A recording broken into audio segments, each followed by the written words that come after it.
Okay, so tonight we're going to play some old school essentials, aka the rewrite of BX Dungeons and Dragons, Mold Bay Dungeons and Dragons. This is the rules tome that came out recently, so it's basically all the rules for basic and expert put into one book in a nice modern kind of rewrite. In a sense that it doesn't change any rules, but it has it really simple to find and go through, and it's also small. So yeah, we're going to play this. I've got three players here, and so this is the shortest night of the year by Samantha Lavender and Miranda Mels. So essentially, your characters have been traveling. Your first level, so this is probably not your first adventure. Maybe you've done a little bit of like guarding of caravan, that kind of stuff. And you've been traveling with a fighter who is, her name is Kaja, and she actually grew up in this village that you're in now. She is a hunter, was one of the hunters for the village before she went off to explore. And since you're between adventures, she invited you to come for this festival. It's the biggest festival of the year, really.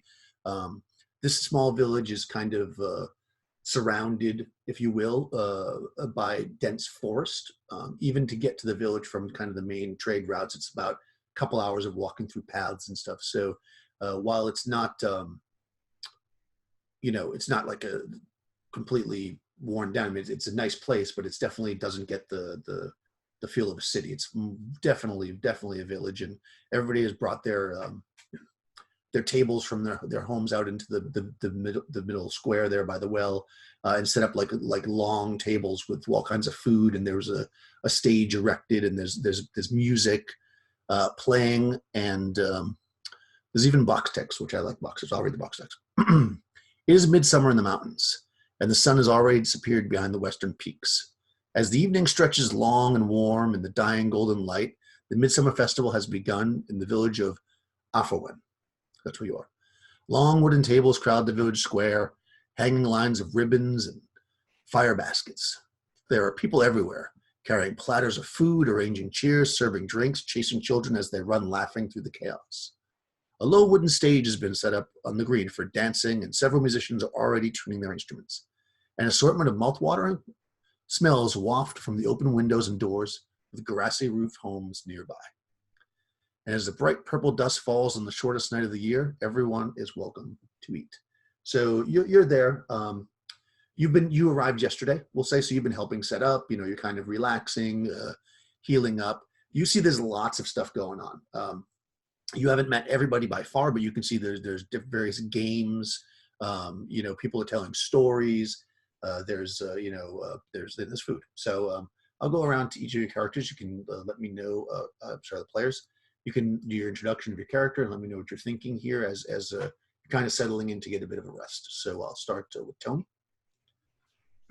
I am playing the thief known as Sazzy. His real name is Sazaruni, or at least that's what people think his real name is.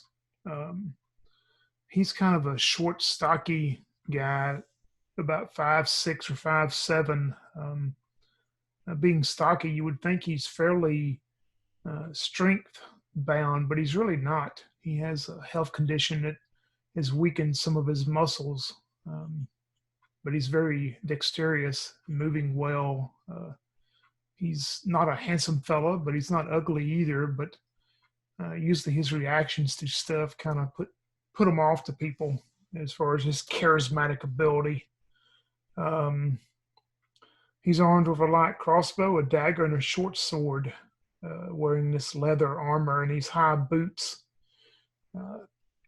If people ask him what he does, he just says, well, I just do whatever job that comes to me to make enough money to buy an apple and a loaf of bread and refill my water skin. And hearing about the festival and being invited, he thinks that maybe with enough crowd of people that he can use some of his skills maybe to make them a few extra coin off during the crowd without being caught. That is Sazzy, the thief. Excellent. Well, Any apples and bread or things that you want are being freely given tonight at the festival. People are very friendly to you and very generous. You don't see really anybody passing coin back and forth for everything. Everybody, this is more of a village where people trade in goods. So, Crystal. I'm playing Kesterbai as Tika. Kesterbai is she's wearing a very well. It would seem to most people around her like a very kind of elegant type gown, though. Where she comes from, the kind of clothing that she's wearing is, considered more like common clothing. Um, she's currently just enjoying the festival activities. Talking to people that she finds. She's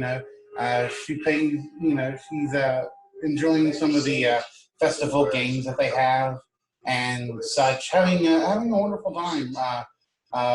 Really, just being able to relax some.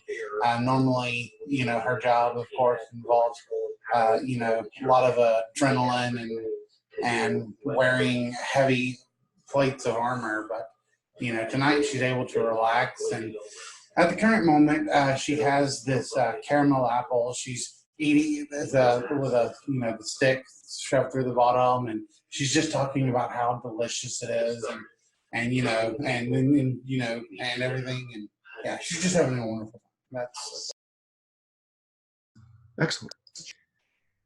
Yeah, I mean, there's tons of sweets and games, and we'll get into that in a second. Young, let us know about your character. Tonight I'm going to be playing character Deacon Dwayne. He stands about 6 feet tall, and you see him wearing a chainmail, and he carries a shield along with him. And on the side of his pocket, you see a sling basically hang out. He's also carrying a mace, and he has no hair. And he normally wears a helmet, but because this is a festivity, he took that off. And basically, the reason for traveling along with these companions is to spread the good word of Saint Cuthbert and drink some ale. So he's loving the environment, just having some food and relaxing for a change. Yes, this village, they trade. They don't. They produce some of their own, like honey mead that they make from the bees that they're in the forest, and they trade with other villages. So there's definitely ale and other types of drink, adult beverages, as well as sweets and things for the kids. You probably get a few strange looks, being everybody's kind of dressed, they're more or less peasants, and you're imposing, we'll say, to say the least, in heavy armor, in regal dress like Crystal's character. But they knew you were coming, and like I said, you've been here for a day or so, so they're not they're not kind of pushing you off. They're definitely 100% interacting with you in any way. So while this is going on, so there's lots of things going on. So there's currently a game of a test of strength, where the mostly men, although some women, and lots of boys who probably shouldn't be there are throwing a large stone so you can throw it the furthest. So does any of you want to take part in the test of strength? Oh yes, Kesterbai would love to partake in this. She'll step up, and she's maybe even a bit tipsy at this moment, but she says yes. So what are the rules? Like where do I need to throw it to? So everyone clears the way. The people people stand along the sides, and you can see that there's a young girl. She's got a stake, like a stake marker, and you see the people have already started, and a boy gets up and he lifts this stone, and he takes it and he throws it, and it only goes maybe 4 or 5 feet, because it's a pretty big stone. And she runs out and puts the stake into the ground. and then everybody cheers and they say, "Oh, who can beat that? Who can beat that?" And then people, continue to get in line and they pick a stone up and try to throw it. So mechanically, you would just need to roll a d20 under your strength, and just tell me how much under you got to succeed in this.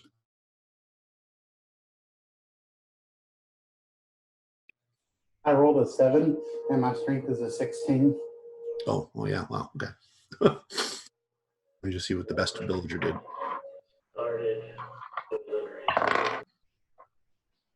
Oh yes, by far. Like you probably threw it nearly twice as far as the strongest. So this kind of a big, large kind of not muscly because he's a villager. He's plump guy. He throws it pretty far and he's pretty happy with himself, eating a slice of pie, thinking that nobody's going to be able to beat that, and other people are throwing it. And you get up there and you throw it like at least a good 3-4 feet further, and everybody erupts and cheers and they say a new record, and some children run up to you and cheer. Yeah, she will. She'll definitely enjoy it. And, she's kind of like woo, and kind of like starts dancing with the children and such. Yeah, there's lots of festivities going on. There's also a riddle contest. If anybody wants to partake in the riddle contest, this would be an intelligence-based skill. Anybody can try. You don't have to win it, clearly. Does anybody want to riddle? Zazzy has been walking around, and he stops momentarily watching this woman throw this big stone, and he just shakes his head, knowing that it's not an event for him at all with his health condition.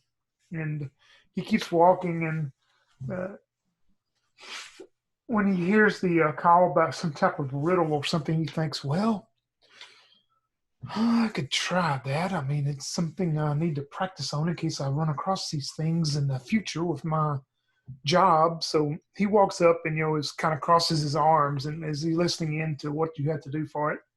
Okay. So, I mean, I have riddles if you want to just try to answer one, or if we could do an intelligence test if you don't know the answer. So, I'll give you the riddle, and if you can answer it, then that's good. Otherwise, he's probably better than I am at answering. Probably, yeah, I wouldn't necessarily know any of these myself, but there are riddles here, so it might be fun.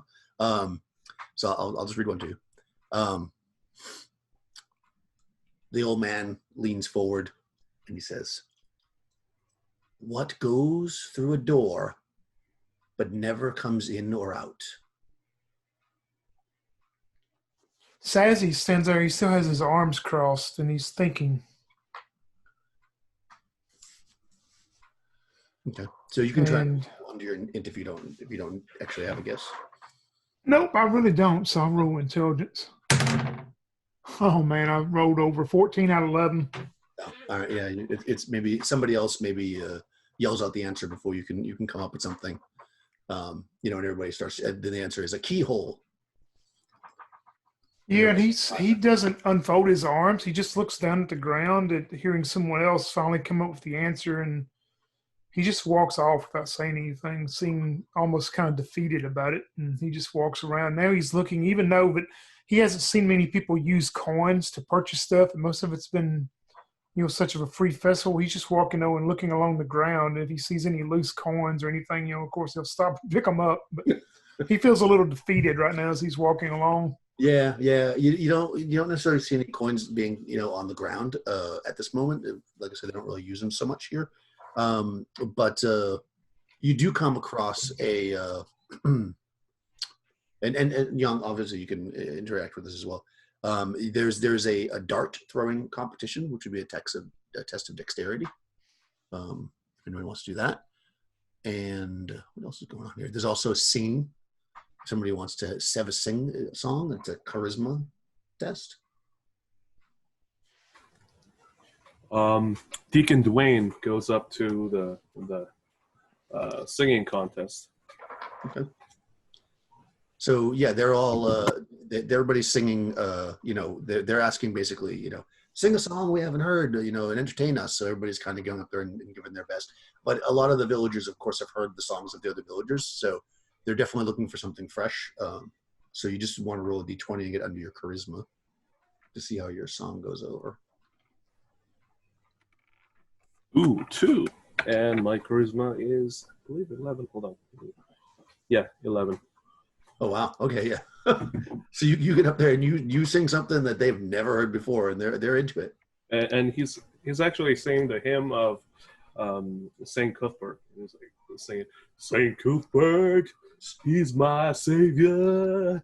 Saint Cuthbert, bring us the ale and the cudgel. And then it just gets down into the groove. Yeah, whether it's just something different or your enthusiasm, where it's never really known, but the people are trying to sing along, and the local the locals that play instruments are up there, kind of like you can see they're like trying to memorize the songs so they can play it for future events like this. Nice. And yeah, so you are brought ale and sweets for your successful performance. He raises the glass and nods at Sazzy and motions him, come on, join me. Don't look so glum, chum. Sazzy walks over, and he just heard you go through your rendition of your song, and he thinks you're a little pompous about it, and he says, well, I could always try to sing a song too if you would like. Well, I'll be all ears then. Go ahead and sing me a song, and I'll clap along your as you sing along. Sazzy has a little bit of gumption about him again. He walks up to the stage and he starts and he goes, there once was a maiden. She was in love with an owlbear.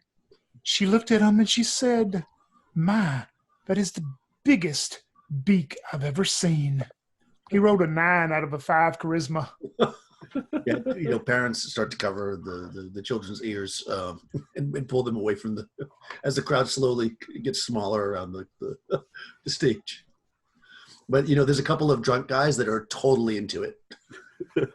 He walks, and he walks over to. He says, "See, Deacon, that is the type of songs that people really want to hear."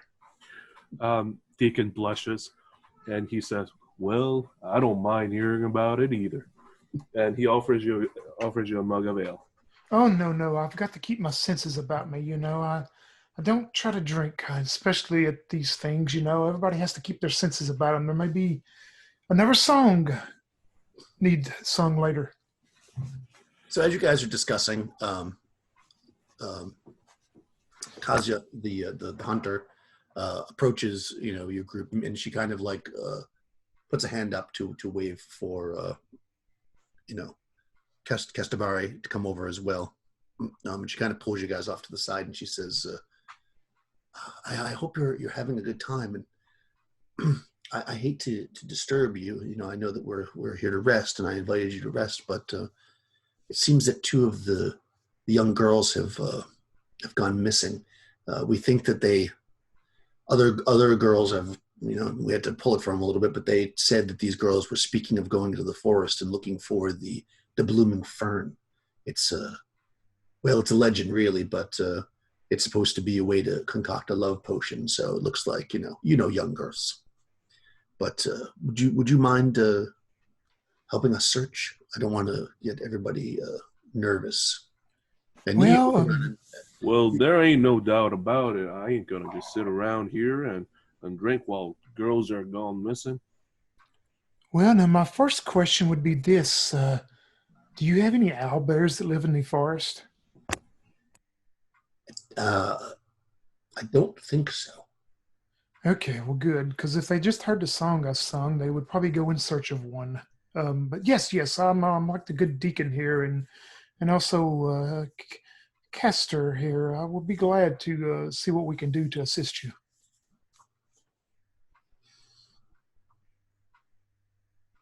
Okay, so she's got a couple other people that you have met. She introduced you. They're other like they don't really have town guards, but they're kind of like the fighters of the town, the hunters basically. And they're going to go off, in one direction, in search. And they say, the village is essentially surrounded by, onto the north and the south by 2 streams. They wouldn't know enough not to cross the streams, I would hope. So if you can make your way down to the stream to the south and just follow it along and come back up the road, hopefully you'll encounter them, or we will, and we can meet back here in a bit. Do we know where they were last seen for sure? Does anybody have any last vision on them? Well, the last time that they were seen was, and she kind of like side eyes, she's like, well, there was a bit of a disturbance about a song that was being sung, and a lot of there was a little commotion, and so it was after that it looked like they took their leave, and we noticed that there was also a bottle of wine missing. So we think maybe they went off to the forest to have their own little party. You know how teenagers are. So she kind of tells you where it was. Kind of near the stage was a lot of places they saw her. Yeah, Sazzy will go to that area, and he's going to start using his skills to look around and see if he can find any kind of tracks that would lead out from that area before everybody just tromps over it.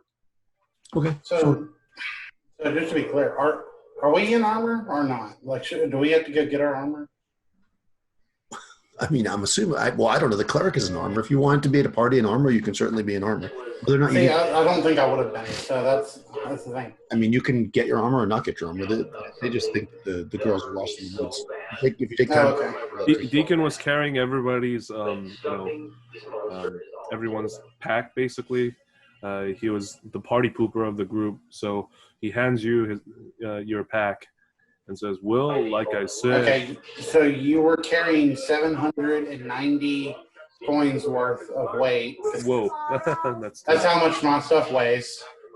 Yeah, I don't think you had everybody's stuff. Carrying all of your other stuff. If you want to go get stuff, you guys, if you want to go put wet. Well, I mean, yeah, they just think it's missing girls for now. So yeah, I mean, Kester still doesn't believe that there's probably any need to go get her sword and pole arm at this point. So that's up to you. Whatever you want to get. So because you're gonna have a few minutes while Sazzy is by the stage. I mean, it's pretty, well trod by the stage. But as you come up, you definitely do see some tracks that go off into the woods. It's hard to say if it's theirs, but there's definitely some relatively fresh tracks that seem to go off to the south. Yeah, and Sazzy he would already been wearing his armor because it mainly looks like some type of large leather coat anyway. Most of his piecemeal stuff. He would have had his dagger on him, but he would definitely go get his crossbow and his short sword, not knowing exactly what they're going to face. What are the girls' names? So she does tell you their names: Bridget and Alonia. Do we get their description? Yeah. You've actually met them because the town is not that big. You've met pretty much everybody. They are, they're like, I mean, they probably didn't tell you exactly how old they are, but they're like, somewhere in the age between 13 and 15 years old. Bridget is a kind of a short-ish, kind of petite brunette, and Alonia is kind of a tall, kind of gawky blonde. Kester Bay will go at least to just get her sword, just in case they run into like goblins or something. But she's not gonna worry about putting on her plate milk because I mean that would take so long to do. So yeah, I mean you would know. I mean because you've been here a couple of days and obviously you learned about the area from college. That I mean certainly any wooded area could have an invasion of some kind of. Goblins or something like that. But, for the most part, this area has mostly mundane hazards. But, but to a child, it could be quite deadly. Snakes and,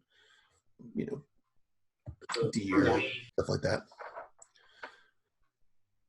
Okay, yeah, so you take, 10 minutes or whatever to get your stuff together. It shouldn't take you that long. And by the time you guys get your stuff together, Sazzy will have found that trail if you guys want to follow it or look for something else. Yeah, and he'll tell Deacon and Casterby that he would like to stay about 20 feet out in front of them to, not for anybody to get close enough to him to see if he can keep tracking the trail. Okay. Yeah, it's fairly dark. I mean, it's nighttime, and you're in kind of a dense forest. You can at the party they've got like these like paper lanterns with candles and stuff if you want to take something for light, unless you have some kind of a lantern or whatever have you. But you can take what they have there, or you can bring your own light source. But you probably, if you want to track something, you're probably going to need a light source because it's going to be a little bit dark. Yeah, he would take one of those of lanterns from the festival, but he would probably want somebody else to have some a bigger light source. He would want something. Blaine carries a hooded lantern. Yeah, if we talked about all this before, if she went to go get the stuff she needed, then she would have grabbed her lantern as well. Okay, yeah, that's fine. I mean, it's not a very big town, so you could have easily had a very quick conversation. Probably more likely the way it worked is that, if you immediately, you were standing near the stage. So if you immediately looked, you probably saw the tracks and said, I'm going to find better tracks. And then you guys probably were like, okay, we're going to get our gear. And you went back and got, your lantern or whatever, because you would have known it was dark. I mean, you're standing there right at night, so you would know. So yeah, you're able to do that. So you get whatever gear you want. I mean, it's fine. You can take whatever you want. Just if you're going to don like heavy armor, it'll take a little bit longer for you to go, but that's up to you if you want to do it or not. Yeah, so you head off into the woods following this trail. And again, it's not super far to this stream. You don't think so. You're kind of following what you see footprints, and you can see that you're at first around the village. It's a little bit like. There's trees, but there's a lot of space. Like they obviously take care to clear out the any brush or whatever, so they can see animals and stuff if they get close to the village. But as you get deeper into the woods, it's a lot more heavy brush, and the trail's actually easier to follow at that point because you can see that like maybe they had a stick or something. They were like knocking branches away or whatever, so they could walk through it. So it's pretty clear that there's a trail that you're following. As you head into the woods, it takes about maybe 15 minutes or so before you hear. You don't see immediately, but you hear like the tinkling of a stream, continuing to the south. Yeah, Sansi will, make a motion, and continue on, and hopefully come up on where the stream is and start looking for any type of footprints around the muddy bank of it. Sure. Yeah. So when you come, you kind of like you crest like a little bit of what would be maybe a hill.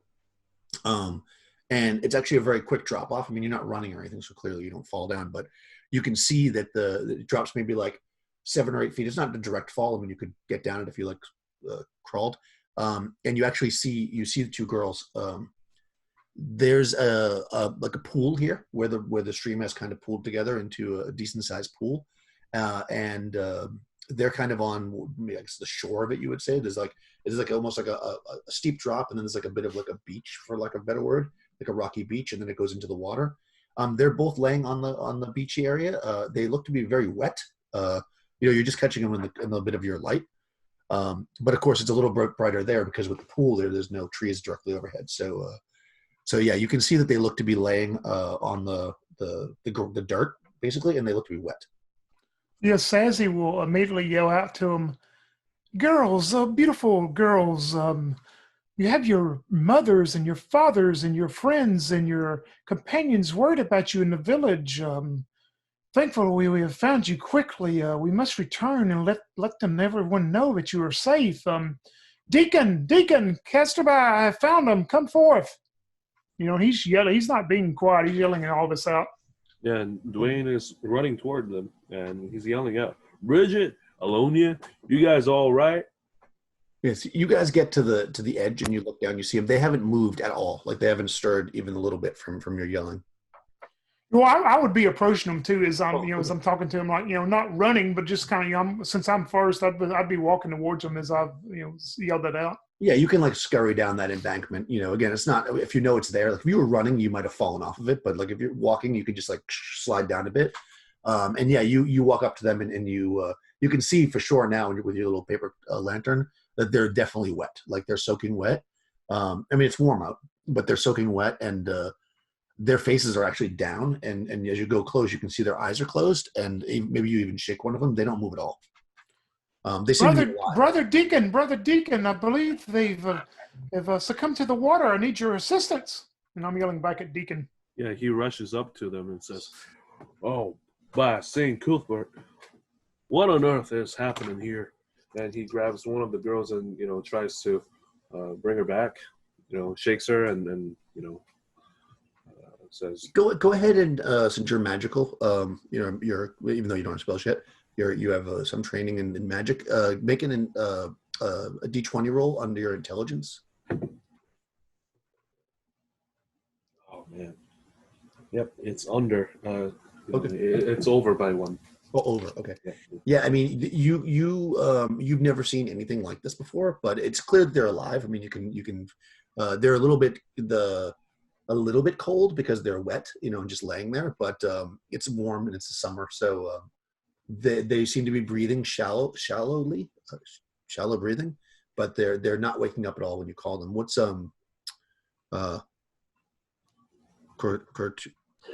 Castorby. That's okay. I wrote it down funny. Yeah, what's Kester? Castorby sees that they're okay, or sees that they're she'll lift one as well, and she'll say to Sassy, look for the bottle of wine that they took. Was it poisoned or something? What would make you think somebody would poison these two innocent girls? Well, maybe they didn't mean to poison these two. Maybe they poisoned the wine, and these two just happened to drink it. Well, I've seen a lot of inebriated folks out there, but this ain't one of them. Yeah, as soon as you say that, you're looking around. You see the bottle of wine. Sassy would go and pick it up then. Yeah, it's like near the shore, and you walk over there and you pick it up, and you see that it's not even opened yet. And just as you do, you kind of like look up and across the pool, just by the nature of it, the direction that you're at, and there's box decks. Across the pool, a woman sits comfortably on a large stone jutting out into the water. Her eyes are dark in the moonlight, and a wet braid of white hair droops over one shoulder. She's wearing a damp tunic, her bare legs crossed over the edge of the stone with her feet dipping just below the water's surface. The strange woman pushes herself off the stone and disappears below the surface of the pond. Too quickly, she arises from the water, not a few feet from where you stand. So she basically goes bloop, like 67 feet away, and comes back out. You said 60 feet away? She's like 60 feet away, and like as soon as she slips into the water, like a second goes by, and she comes out of the water right in front of you. Yes. Yeah, that would frighten Sassy. He would he would I'm gonna say he would try to throw his dagger at her. I mean, because that's are you gonna attack her? Okay.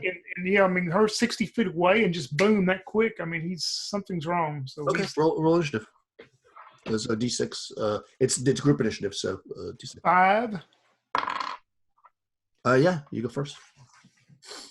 Go for it. Oh, wow, that's a good roll. Let me get my little chart here. Oh man, it is armor class 1 for 2. Wow. Yeah, that hits her. Yeah, he just, out of reaction instinct, he just throws his dagger straight at her, and he's trying to throw it, of course, in a non-vital area, and he at the same time probably goes, we've got company. How much damage? 2. Oh, okay. All right, what are the other two going to do? Deacon's going to dive at her and basically try to restrain her. Okay. Make an attack roll. Natural 20. All right, yeah. You tackle her into the water. Make a save versus spells. 14 is... I fail. Okay. Yeah, you splash into the water. I mean, you both go under the water for a second, and you start to feel a little bit like groggy.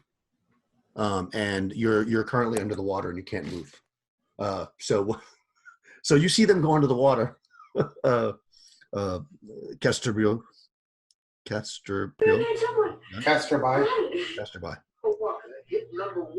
should write it down, Neater. My handwriting is terrible. Castorby, you see the cleric tackle this young girl into the water.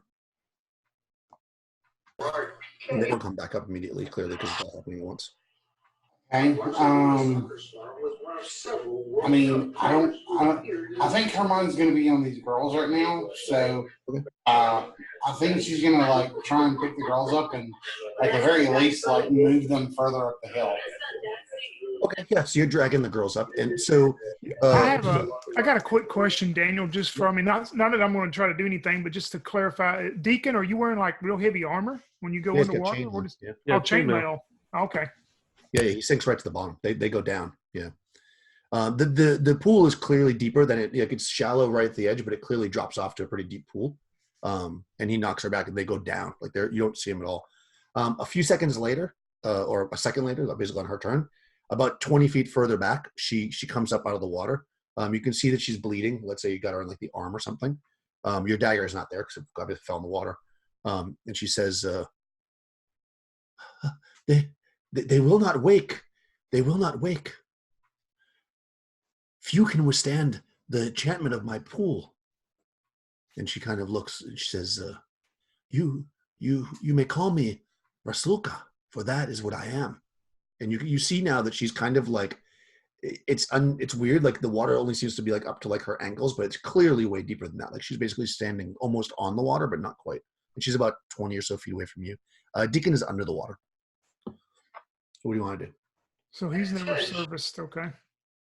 Yeah. Yeah. He Sazzy probably knows that that she's a witch to him or whatever. So he's gonna shoot his crossbow at her. Oh, jeez. Okay. All right. Roll initiative. A 3. All right. She got a 1. Go ahead. Shoot a crossbow at her. Yeah, because to him, she's just some type of, especially not seeing Deacon come back up. He's thinking that she's done something bad to him. He's thinking about the heavy armor he's wearing, but he's thinking something else has happened too. That's not going to hit. Armor class 11. 11. No, that doesn't hit. Deacon, make another save versus spells. This time he makes it. Okay. Hold on one second. Let me just read this. Okay, yeah, you suck water and you and you feel like you can move a little bit, although you're wearing chainmail armor and the water is quite deep and you're not really sure where you are. Make a what would that be? Let's do wisdom. So roll 4d6 and try to get under your wisdom to see if you can like figure out what way's up, because you literally just woke up in the water. 4d6. I got like 2 6s, 5, and 4. So Oh, no. definitely no. Wow. You get that when you roll your stats. Okay, so you're kind of you suck water in, and you can't really like you don't know what way's up because you're basically you're gasping, and this round you're even though you're not under the spell, you're basically under the water still. What about Caster by? You drag the girls back now as far as you can without. If you want to bring them up on top of the ridge, it's going to be like one girl at a time in a couple of rounds. No, if they're far enough back, that's fine. Does Sazzy have any rope on him? He does not have a rope with him. Okay, well, I didn't bring rope with me either, but fuck, I'm gonna have to do something. So, all right, so Caster will run down to where she saw Deacon go under, and if she can reach there in time, she'll just dive straight down. Jump into the pool. Okay. Yep. Oh, you can do that. It's when you nighttime, dive in the right? Water, make a saving throw versus spells. Man, this was a short game. Yeah, it was. I rolled a 19. Okay. Yeah. You dive in, and you probably can. The water doesn't seem to impede you in any way. And you pretty much saw where he went down, so you probably reach him at the bottom of the pool this round. But I don't think you'll be able to swim all the way down there and pull him back up. It'll be next round before you can do that. So the girl looks at you, Sazzy, and you can make a saving throw versus spells, but you're at a -2. Huh. That's a fail. Okay, so you walk into the water. Oh no, I knew it. You're basically under the water, and you don't walk where they are clearly because then you'd run right into them. So you walk like at an angle or whatever. Okay, so I guess we're not out of combat because she doesn't want to be attacked by people. So she's let's roll initiative. I guess since you're basically out of it, I'll let you roll still until you fail. Like we were doing before. So roll group Out initiative. of 5. Oh, okay, you go first. So You're basically doing what you're doing. You don't get another save turn. So go ahead and make a save, Dwayne. You can have a +2 on this one. Is it regular save or? Save versus spells +2. Oh man, that's natural 1. He fails. Okay. Yeah, so you grab onto him.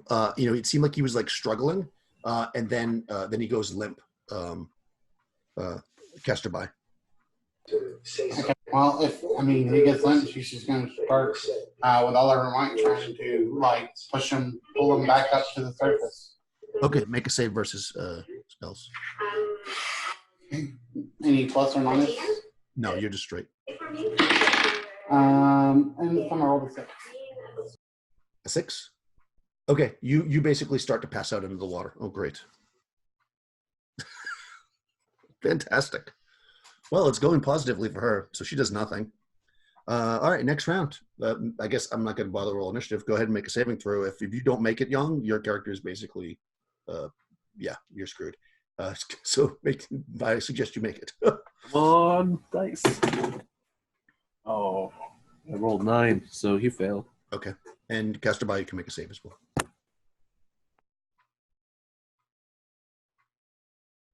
I rolled a 2. A 2? Okay. You get one more because you got three rounds under the water is what makes it the sleep permanent. So go ahead and make another save because there's nothing really else to do under sleep. I'm dead. You failed again? Yeah, 8. Okay. So you all right, well, a year later. What about Sazzy? He died immediately, or? Well, let me read to you what happens. Victim is compelled to approach the water. Vanishes inside it. Save versus spell -2 penalty. If not immediately rescued, the victim is lost forever.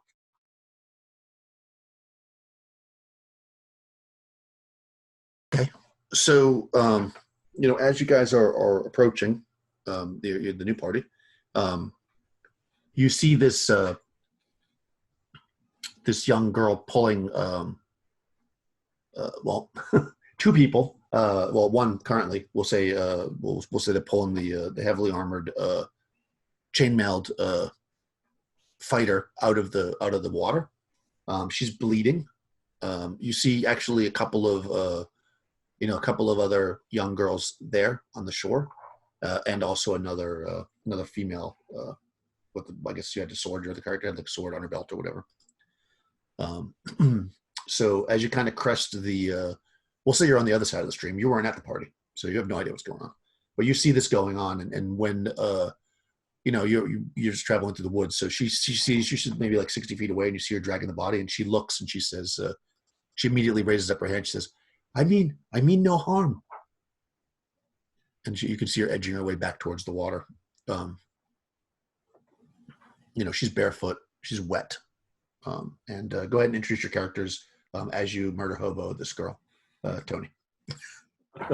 This mousy, small, wiry-looking, fiery, red-headed human male running down the embankment, and he's got his everything jingling around on his leather armor, and he goes, "Oh, dear lady, these savages attacked you, did they not? It seems you have taken care of yourself, though. Me and my companions here, will be of great assistance to you. What ruthless savages to attack such of a beautiful woman as yourself." Whoa. Playing Caligar the thief. Hold on there, Caligar. It seems like these are the same folks that were sent out here to rescue the girls.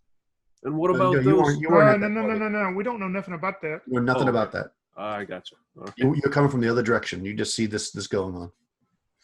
Retcon. He just says, "What's going on here then?"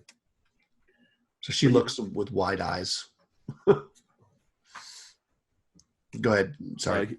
He says, "My name's Jared, and I travel along with these companions of mine." Sorry. You don't gotta go. Play your game. Stop. Oh my. Okay. Sorry. Go ahead. Yeah. So my character goes, Well, I was just wandering in the woods. We're on our way to the festival. I guess we were too late, but what's going on here? How come these folks are in this sorry state? So she says, "Hi, I am Sulka." And you see, I mean, you probably don't pay attention to it because, she's being very subtle about it, but she is moving slowly towards the edge of the water. And she says, what you say is true. I was put upon by these two. And she points at the two fighters, or the clerk and the fighter. And she says, but the young girls were not my friends. They were wandering and fell into the pool here. It has properties which will create a permanent sleep to those who bathe. And then you kind of notice maybe that her feet are in it a little bit. And she says, I mean no harm. I could help them, but alas, last year I left my heart on the other side of the forest. I was about to recover it when all this took place. If you would escort me, I could offer you a prize. She kind of bows a little bit. Tony, what's your character's name? Caligar. Caligar. Yeah. He looks to Caligar and said, Caligar, should we trust this woman? I don't know. I'm strangely compelled to do so. Yes, But, we should. These savages just that she was able to fight off. I think we should do anything we can to help this beautiful lady. Well, my mom used to say if a scantily clad woman walks up to you in the forest, I shouldn't trust her. But for some reason, I think she's telling us the truth. And Jared looks at her and says, we will help you. You promised to give us some reward, right? Yes. Yeah. Some reward. What can we lose? We're seasoned warriors. Yeah, we'll help you. No problem. She looks up at the moon and she says, tonight is the shortest night of the year, so we must move quickly. I have some friends that can help us. Come. And she actually she goes under the water again and pops up on the other side. And then she kind of like motions to the bridge that you guys can take that's like a little bit further down. And she waits for you over there. As he's going across, Jared's looking at his friend Caligar and saying, Caligar, I think she has some magic. You know what they say about magical folks? They got lots of magical treasures. Oh, well, she said she would be kind enough to reward us, if anything. I'm just rewarded by her beautiful features that she has is enough for me, but we can do whatever, and whatever she offers us, we will take. We don't want to wind up like those ruffians that's laying on the shore there. Oh, Caligar, always thinking with your other head. But no, yeah. Do not ever say that to me. I am just enthralled by beauty of anyone. My wisdom is 7, so he doesn't think things through very good. Yeah, my wisdom's like 8 too. So he says, well, by the end of this adventure, maybe we'll end up with some magical a sword or armor. That would be great, right? And he continues to go across the bridge. Okay, good. Yeah, so she meets you on the other side, and she, it's strange. Like you have been traveling through this forest, and it's pretty thick undergrowth. So you've been moving slowly. That's probably why it's nighttime and you're still actually not at the town yet. You've been more or less lost in the woods. But it seems like wherever she turns, the bushes have cleared, and it's like a nice clean path, and she kind of is walking through, and you guys are making great time through the woods. And you actually come. She says, "My friend can help us. Come." And she's kind of like skipping along and leading you through the woods. And it's a little bit dizzying, the turning and the twisting that she's making. So after a little bit, you're not 100% sure where you are. But suddenly you enter into what is basically a large clearing, but in the center of the clearing is like 100-foot radius. the center of the clearing is a huge tree, and by the tree you can see at the distance. You see there's three figures. They seem to be dancing and reveling around the tree, like making dancing around it. And as you kind of cross over, you can see that all the flowers in the field, even though it's nighttime, they seem to be bloomed, and like little specks of moonlight are caught in them, and it's actually creating this really kind of interesting glow across the entire field as you kind of walk through, and you feel kind of very contented, and you smell the like fresh smell of baked bread, and even you can and you, as you get closer, you can see there's some tables, for the lack of a better word. They're made of stone, kind of like standing stone tables, and on them you see just like fruits and wine goblets and breads all spread out. And you see, as you get closer, the three revelers. One is a beautiful girl, like the one you see. She is much like the girl from the pool, except her hair is actually a dark green color, and she's completely naked. The other is a man. The bottom half, the lower half of him is a goat. The top half is of a man. He has small horns though. Besides that. And the third looks to be, you've never seen one before, but you would imagine might be an elf, a very tall, compared to the other two. Actually, he's not that tall. Yeah, he's very tall. He's very tall though, and even though you've mostly heard elves being shorter, he's like maybe 6 foot tall. Very, very thin, long hair and pointy ears and very pale skin. He's actually got a fiddle, and he's been playing it. And he's the last one to notice you, and as soon as you kind of step into the maybe a 20-foot distance, he stops playing and kind of looks at you abruptly with the girl. Oh, please continue the beautiful music. That is some of the most beautiful music I've ever heard. I would like to join the dance. So quickly, the girl and the goat man say, yes, join us. And the tall elven man kind of looks maybe a little bit like you came to a party that maybe you weren't invited to, but he starts to play again, and everybody starts to dance. And actually, the Rusalka, who introduced herself as that name, she runs forward and joins the dance too. And they're dancing in a circle around the tree. If you want to join them. Oh yeah, Caligar would run right out in the middle of it and do it. Jared makes a beeline to the food, and he sits down and looks around and says, "Could I have some of this?" Please, they yell to you. They hear that. Say, yes, feast. It is the midsummer night. And he goes, huzzah! And he grabs one of the goblets, gulps it down. It is the most amazing wine you've ever tasted in your life. Yeah. You actually have, you'll get +1 to anything that you do. Ooh. Except damage. So +1 to attack or saving throws or checks. Nice. You don't know how long that's going to last, but you get that. I'll let you know when it wears off. But yes, you're reveling for a little bit, dancing, and after a little bit, the Rusalka says, "Oh, I almost forgotten all the joy." As she kind of looks at the stars who have moved now, in the sky, you can see their patterns have changed.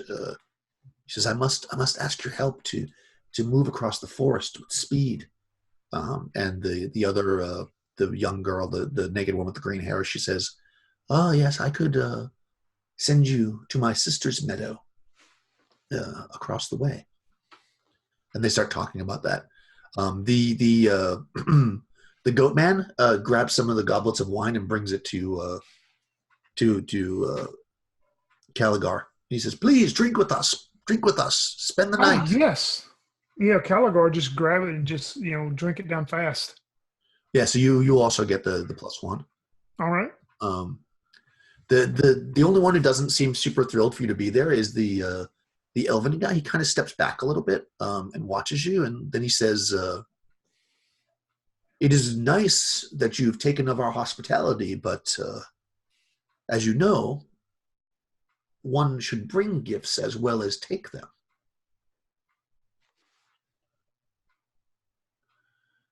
Caligar stops, in mid revelry, and he just looks and he's thinking, and he goes, "Well, people like us don't have too much, but I can offer this." And he reaches down into his backpack and pulls out this old padlock. He says, "Well, I have this old padlock that I've never used before. Maybe you could put it on something and secure something with it." He says, "Do you have the key?" I think so. And he starts rummaging around, and it takes a moment, but he eventually finds oh, yes, here it is. Okay, so he takes the padlock and the key, and then he hands you back the padlock, and he says, the entertainment of watching you open the lock without the key would be much more suitable to me. And he kind of crosses his arms and looks smugly at you. "Oh, well, yes, I think I can very well attempt that. Just a moment." And he'll pull out his thieves' tools and says, "Let me try the magic. I have magic of my own." So he's going to try to attempt to open the lock with his thieves' tool. Okay. Let's see, that is a 15% chance. So 81. 81, no, okay. Yeah, so you're messing around in there, and it's just after a bit, it's clear that you're not going to be able to open it. And you see his smile get a bit wider, and he looks at the fighter and then the Jared, and he says, "And what do you bring?" Well, good sir, I have some oil. I use it to slick my hair, you see? And then he uncorks one and dabs someone on his hands and start rubbing it. And he slicks it back so that his hair is smooth and silky and shiny. And he offers it to the elf. "You want to try this?" It's lamp oil. It just says, oil. Flasks of oil. Yeah, that's lamp oil. Yeah. He looks at you and he says, "What kind of trick are you trying to play here?" And he takes his hand like this, and little flames come on his fingers. And he says, "That seems to be," and he starts to point at it with his flaming finger. It's just oil? How about this? He pulls out the helmet that he usually wears, and then he offers it to him. "How about this helmet? I've been treasuring it for some time, but the meal and the drinks, it was just fantastic. I would offer this." No. Perhaps you should tell me a story. Sit." And he sits down on the grass.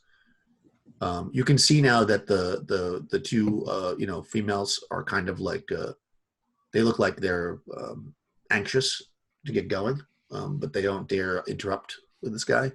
The goat man is totally partaking of the wine and stuff. "Well, I can tell you."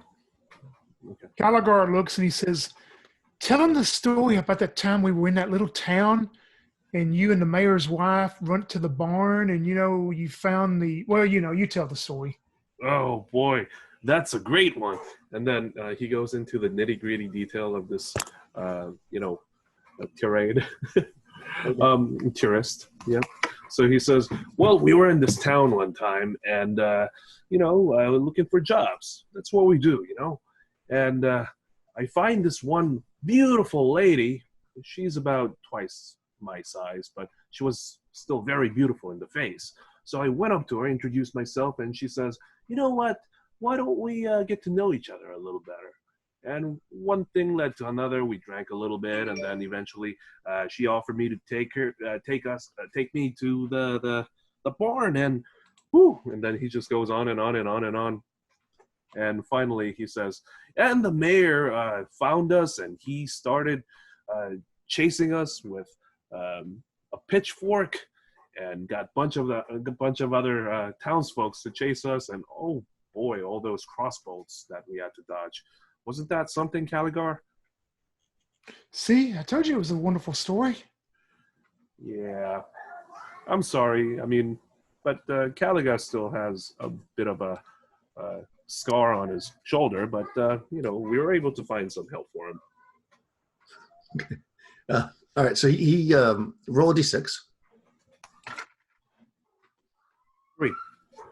Okay, it's he's actually very enthusiastic about the story and asks like lots of questions as it going on, but because of that, like it takes a long time, and you can tell that like by the time you finish the story, he's got this little glint in his eye, but you can see that the Rusalka is very much like, we really the sun is going to come up and if I don't return to my pool, I will be no more,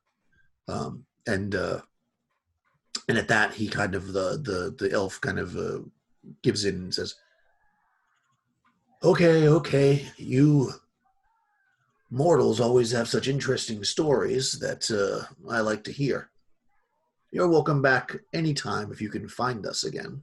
And then he just turns his back to you and starts playing some music on the fiddle. The other, which you probably imagine is like a fae woman, the girl with the green hair, she comes up to you and she looks you up and down and she says, "You can travel via the trees, but you cannot take anything that is iron with you." Oh, brother. He starts stripping down, and thunk comes off his plate armor, and he leaves 2 of his battle axes, the dagger, and everything's off from him. And he just has a cudgel. Yeah, Caligar looks at you doing that, and he says, "Well, where are we going? Is it dangerous?" No, we're just going to the forest, to the church. Oh, okay. He just drops everything then on the ground. Okay. We'll be back before the morning comes, I suppose, because otherwise she's gonna be no more. We're not gonna be gone for too long, I hope. Yes, you must hurry. So she comes up and she actually gives you like each of you a kiss on your cheek. And when she does, you kind of feel your body tingle a bit. And she says, "Follow Rusalka." And the Rusalka walks like right at that big tree in the center, and she seems to disappear as she hits the tree.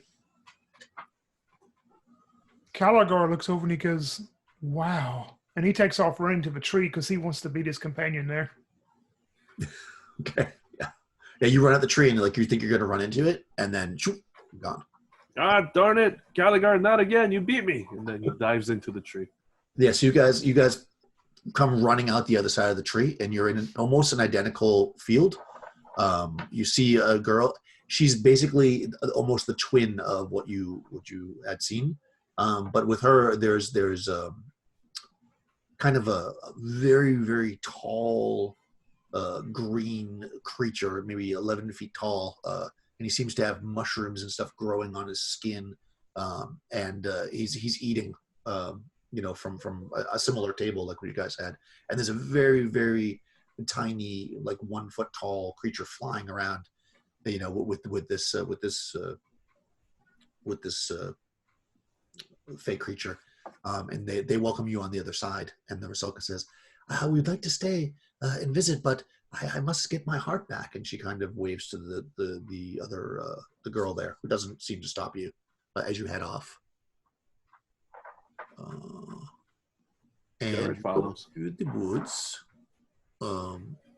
When you travel through once again, you're traveling through this kind of thick wood that seems to open up for you as you travel. And when you pop out into another field, this field also has a giant tree in the center of it. You start crossing the field briskly, when all of a sudden you feel a little strange, and you can both make a save versus spills. That is a fail. Okay. That is a success. Okay, so if you failed, you feel incredibly hungry, like so much, like your gut just wrenches up if you haven't eaten in a week, and you feel like you need to eat, or you might not be able to take another step forward. What's wrong, Yeah, Caligar? he doubles over in pain. He goes, I should have listened to you and had more food at the dance. I wanted to dance so much earlier. I'm starving to death. We didn't bring any food with us. Well, I brought some ration with me. You want some bread? He just reaches out like a ravenous wolf and grabs it from you. Whoa, whoa, whoa! Slow down there. Yeah, you start to eat it, and as soon as you're eating, you feel like you can stand again and start walking. But like you take like a bunch of mouthfuls, and then you think maybe that'd be enough. And as soon as you stop eating, like you're again wrenched over in pain. So as you're walking through the field, you need to just continue to consume this food. How much food have you got, y'all? I have a 2 days ration. Oh, all right, that's plenty. You probably eat all of it before you get to the end of it. Hmm. And you're going, kind of slow because you're getting this food. You keep stopping. By the time you get to the edge of the field, she was waiting there, and she kind of looks at you inquisitively, and then she says, "Oh, I did not know this would affect you. This is the hunger tree.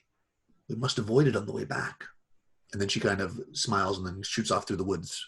Again, seemingly, you don't see the bushes move, but seemingly she's like either finding this most perfect path or bushes are moving around because you can't even understand how you're not slowed down at all as you kind of work your way through. I had 1 week of iron rations. I'm sorry. It was right under. Oh, okay. Well, you eat about 2 days worth, which is like a lot of food. You're going to, it's iron rations too. So you're going to. It's right under like 2 torches. I'm surprised my tea hasn't boiled. Hold on a second. I just want to check to make sure. I was like it's taking a long time.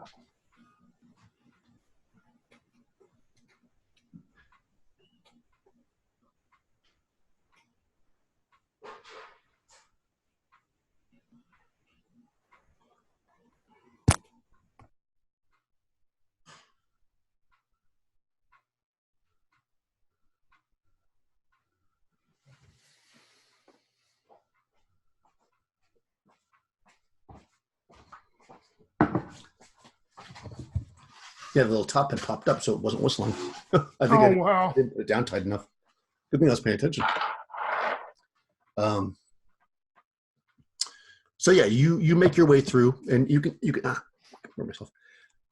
You can see that like again that she keeps looking up. The stars are moving, but eventually, you actually start to hear the sound of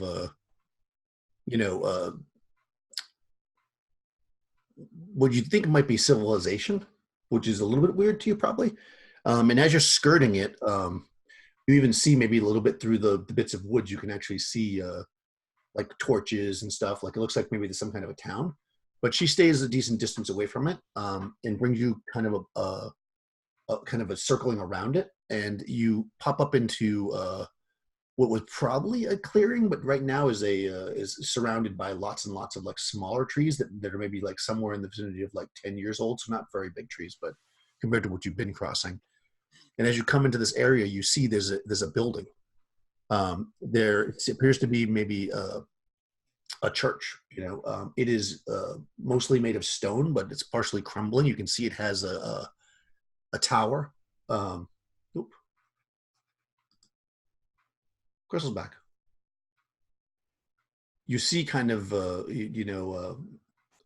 lost. Well, your companion must have been lost in the maze of the woods, and you run into her again. Where did you come from? I thought you were with us all along. Yes, I got lost among the trees. I don't normally find myself in these kinds of places. So just so you know, you had such fun. Yeah, just so you know, you had to have stripped off everything that you had that was iron in order to get to where we're at. So if you have iron things, you don't have them anymore.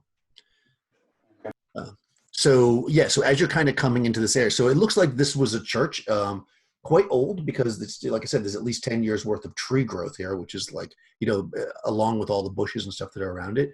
You can see that it's made of stone though, for the most part. The roof was some kind of like ancient wood, it looks like, because some of it's held up, but you can see a lot of it collapsed as well.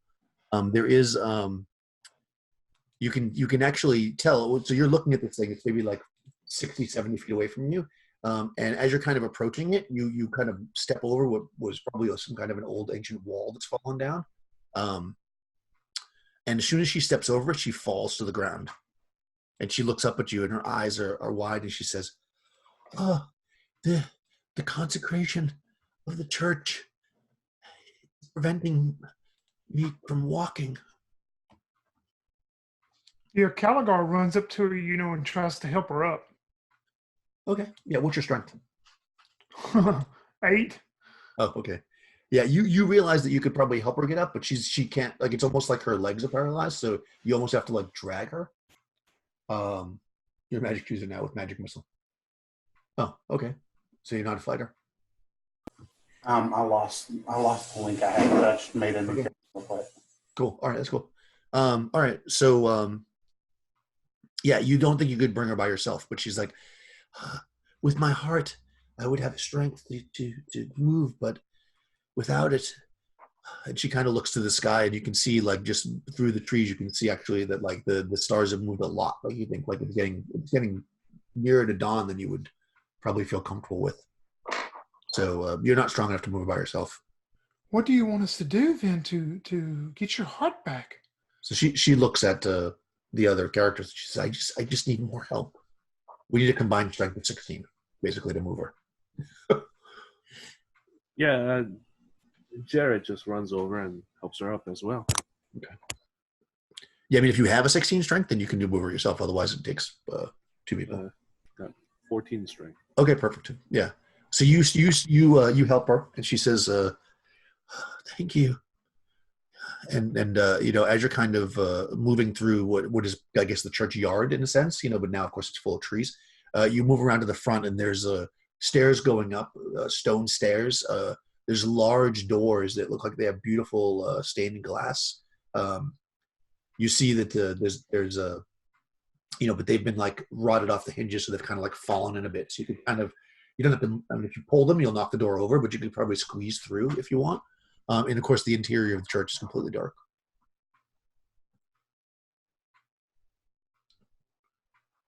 And we've got to go inside, she told us? Or did I Yeah, miss she it? says she thinks that she left it in the bell tower.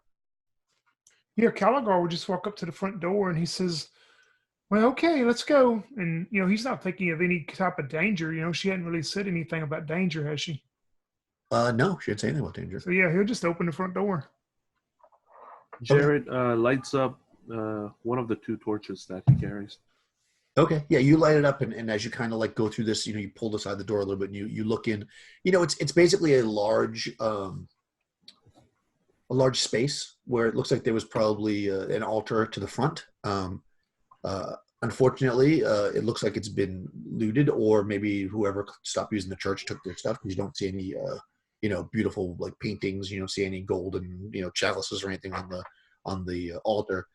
But what you do see, though, is basically as you come through the door, when you kind of turn back, you can actually see there's a a set of rickety stairs that look like they go up to basically like what might be like a choir loft that's like right over your head currently. And you don't see any other means to go anywhere else.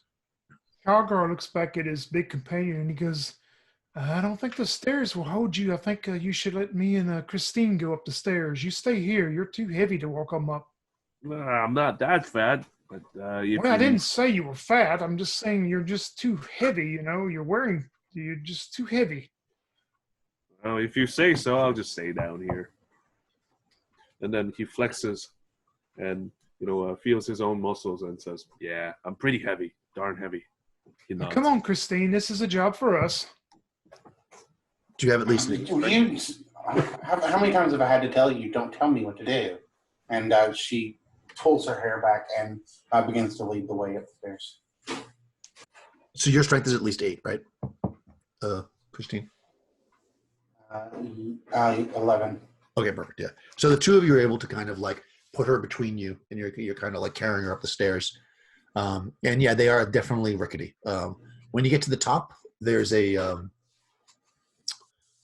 there's like basically a choir loft up here, and you see from there there's a large rope that was hanging down basically from what would be the belfry. There doesn't seem to be a bell up there anymore, but there's also a ladder to get up there. And she looks. You guys look up and you can see the sky above you, and you see this tiny little kind of it almost looks like a candle, like the light from a candle. It's just kind of floating up at the top. And she says, I must get up there. So you got like kind of a rickety ladder. There's like this big thick rope hanging there, and then you got a girl with legs that are more or less paralyzed. But she needs to go up there, she says. How about I climb to the top using the ladder, and then we can hoist her up the rope. Yes, that is an excellent idea. And yeah, so Christine will begin to ascend the ladder. Okay, perfect. You start to climb up the ladder. It's a little rickety, but you know, if you're taking your time, you know, you at one point one of the rungs like breaks under your foot, but like you've already moved your other foot up, so you don't fall or anything. But you're like, oh, geez, you know, yeah, it would have been tricky to carry all this weight up here. And when you get to the top, you see this little like light that's floating there. I mean, as a man, you're probably kind of fascinated by it. It almost looks like a very bright firefly. You know, it's kind of like moving around a little bit.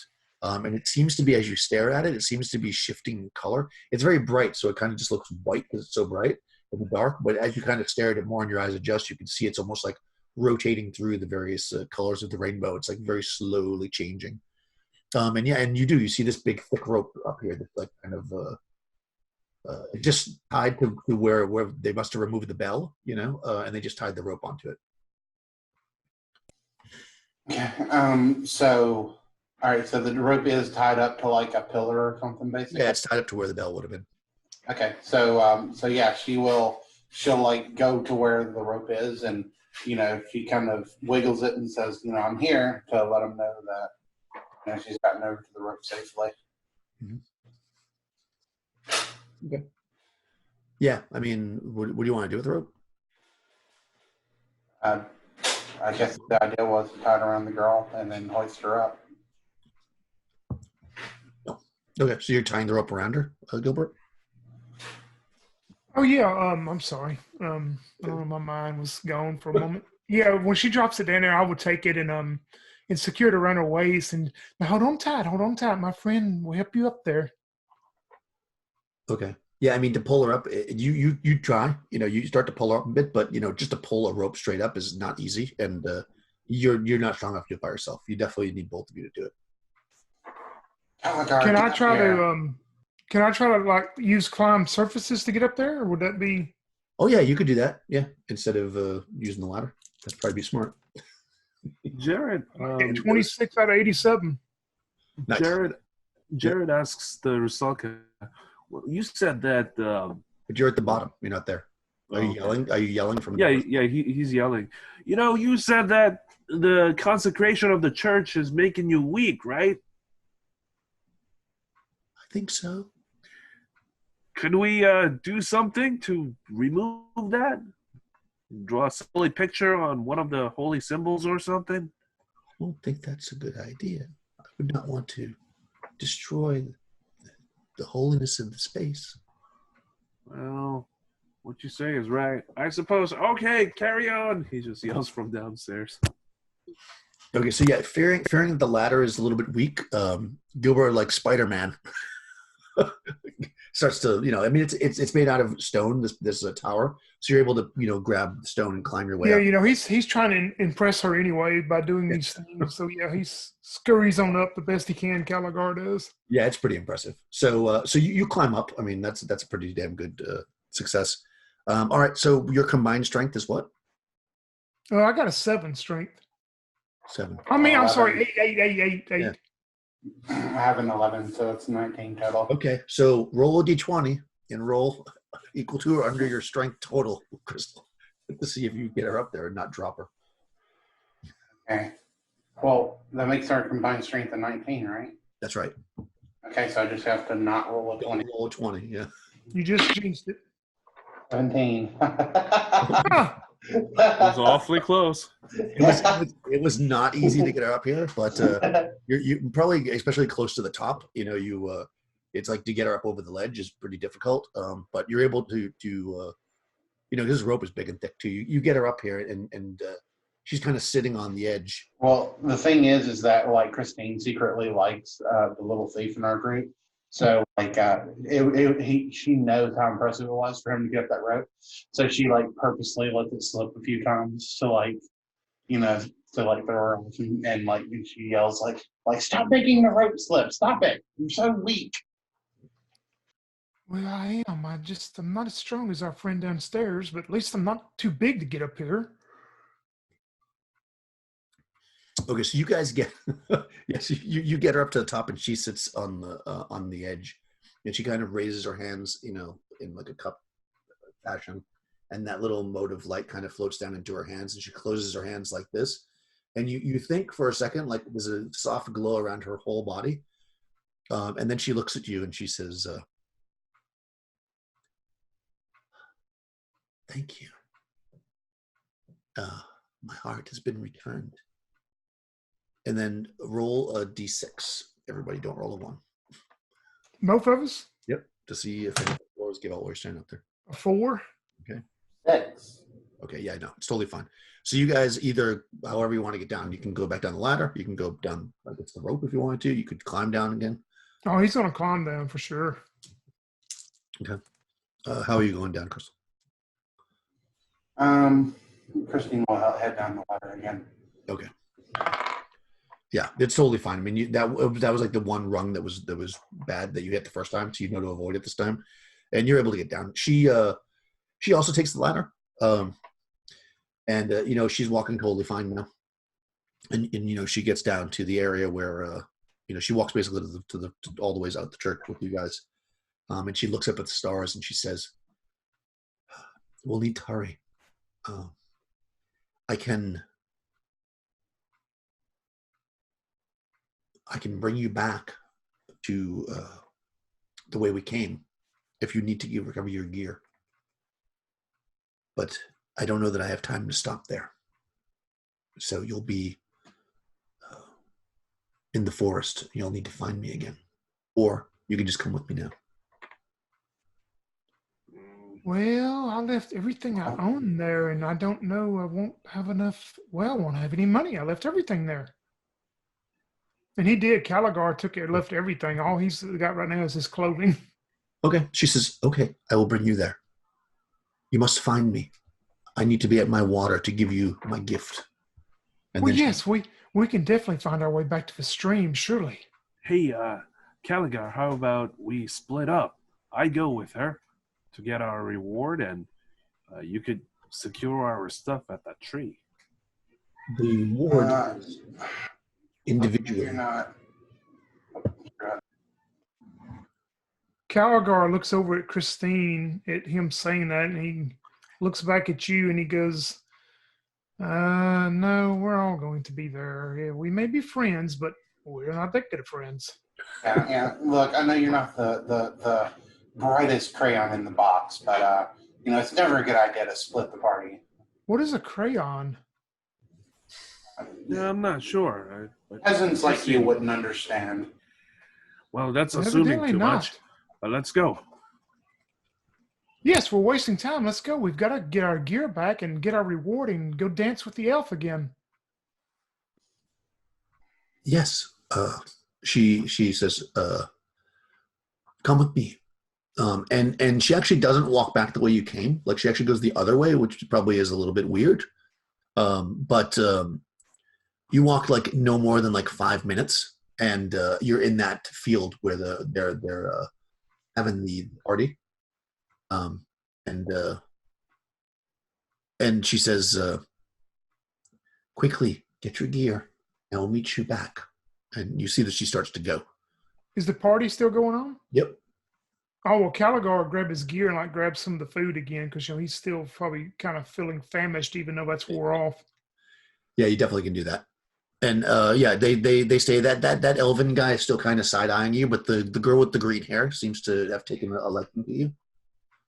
So yeah, and the goat man has taken a liking to Gerard. So he's partying with you hard. So if you want to stay and continue to party, they are fine with you doing that, or you can leave or or whatever you want to do. Oh wow, I'll tell you, my wisdom is so low. I'm gonna roll and see what Calgar thinks to do.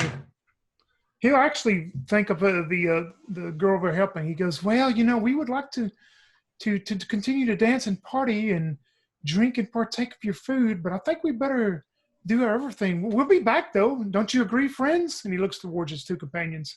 Well, we told her that we're going to meet her by that water. We got to go. I would love to party with all these commoners, of course. Oh, these are not common folks. These are They're not common creatures that are not. They are special people. Yeah, they're fake creatures. You've never seen anything like this before in your life. Okay, never mind. I mean, you don't know that. I know. Yeah, you weren't here. I know. Retcon. Yeah. One is a green-skinned fae girl, kind of like the one that you were helping. That has a green hair and seems to be in control of trees. The other one is a man whose lower half is that of a goat and has horns, and the third one is an elf, which you've certainly never seen an elf before. You would have thought they only exist in fairy tales. So well, I mean, magic users will probably think that they exist, but you've probably never seen one before at first level. So yeah, she actually, the green-haired girl, says she kind of she gives you a stick. She kind of like, you're not quite sure where she got it from. Like she just kind of like, you don't see her break it off of anything, but she just kind of like reaches the stick. And she says, it's shaped like it's like a stick and it has like a Y shape. And she shows you how to hold the Y-shaped part with the other part pointing forward. And she says, follow the direction and it will bring you to the water. Caligar looks down at it and he looks towards his big friend and he looks towards Christine and says, I think you should carry this. Yeah, Christine will take it, and she'll work out how to get it to go where she needs it. Yeah, as soon as you have it in your hand, you can actually feel it like kind of like directing itself. So and then once it's pointed like in a certain direction, it just goes like straight. And if you just go with the flow, it brings you again. Just like how you guys arrived here, there's like a dizzying maze through the woods where you all you see is like underbrush everywhere, and you're just thinking, wow, we have to cut our way through this. But somehow there's this very narrow path that just kind of works its way through, where you're not impeded at all.